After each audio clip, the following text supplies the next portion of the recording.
Each year, our community is faced with many emergencies, whether it's a severe winter storm or extreme summer heat. We could face some potentially disastrous circumstances. We also know that if we plan and prepare in advance, in the end, we will fare much better. This video is designed as a tool to be coupled with an in-depth community emergency preparedness course that will cover all of us. However, it is estimated that nearly 1 out of every 3 members of our community have a limitation or a disability which may interfere with them helping themselves during a disaster. Therefore, there are several segments within the course that are specifically designed to address those risks and needs. Our emergency service personnel work very hard every day to provide us a safety net. However, in a disaster, that safety net is going to be stretched thin. So it's incumbent upon each and every one of us to plan and prepare in advance. So when that unexpected occurs, we'll be able to help ourselves as well as lend a helping hand to a neighbor. I'd like to thank you for partnering with us today in preparing our community for the unexpected. Together, we will strengthen that safety net.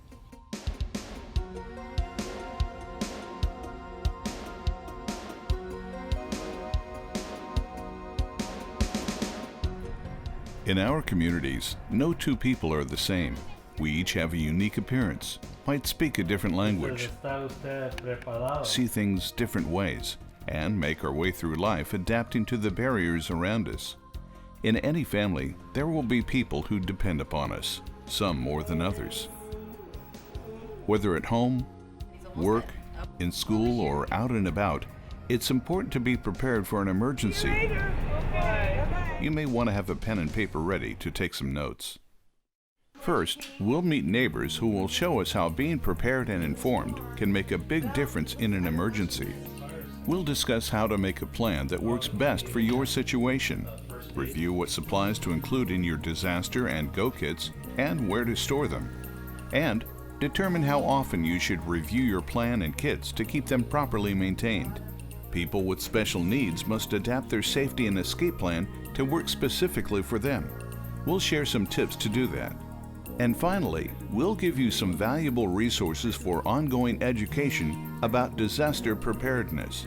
So, let's get started.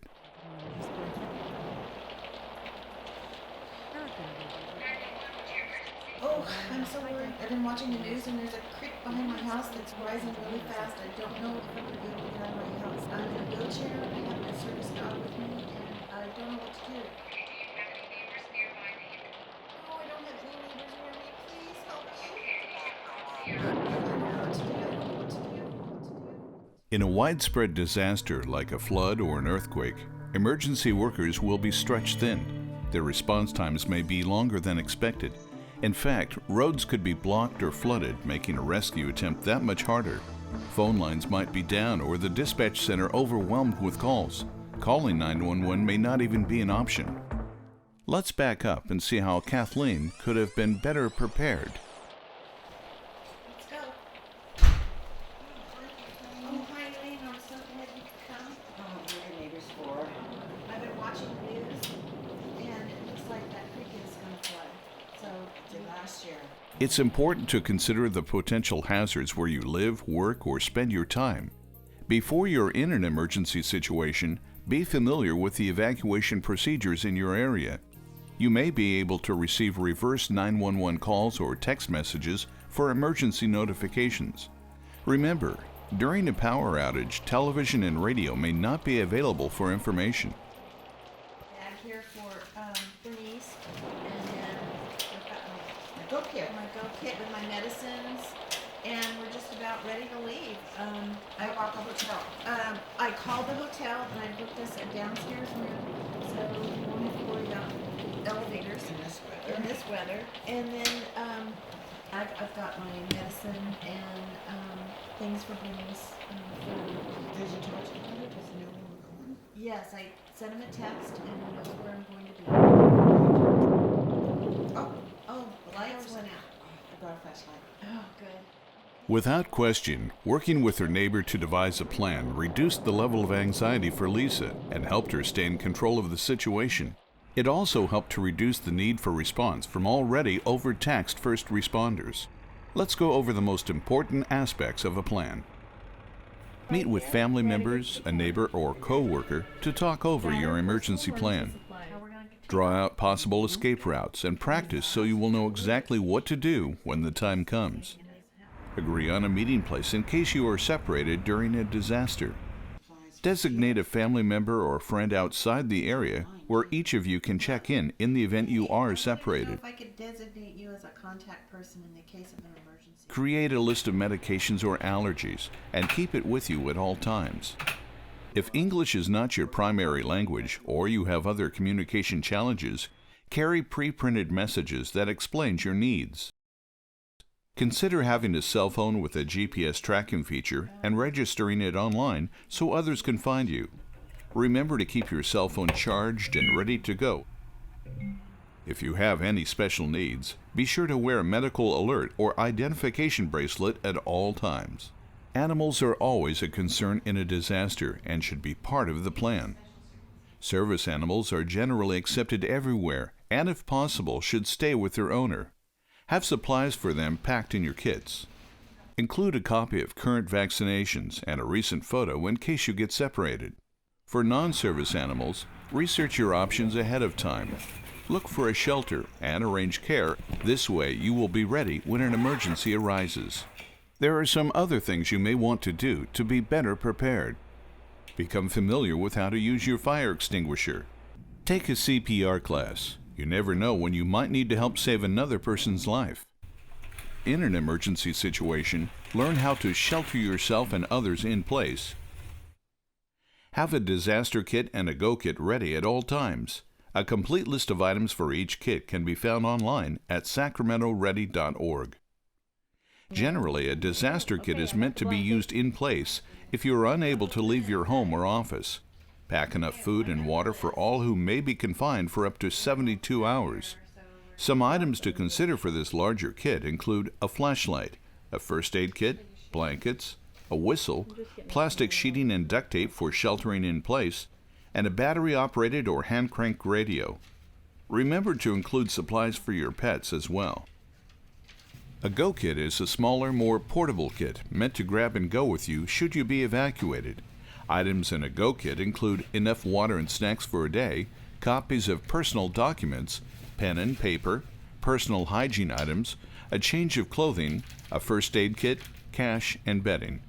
In both cases, including cards or small games will help pass the time. Twice a year, when you change your smoke alarm batteries, restock your kits and review your plan to make any adjustments needed. Add new batteries and change out any expired food items. Make sure your plan includes updated contact and medical information, and then share it with current neighbors, close family members, or co-workers. Planning for safety is critical for all people, but if you or someone you know has specific needs, it's important to consider them in an emergency plan. We'll go over a few items, but a more complete checklist can be found in the Disaster Preparedness booklet provided by the Office of Emergency Services or on the website.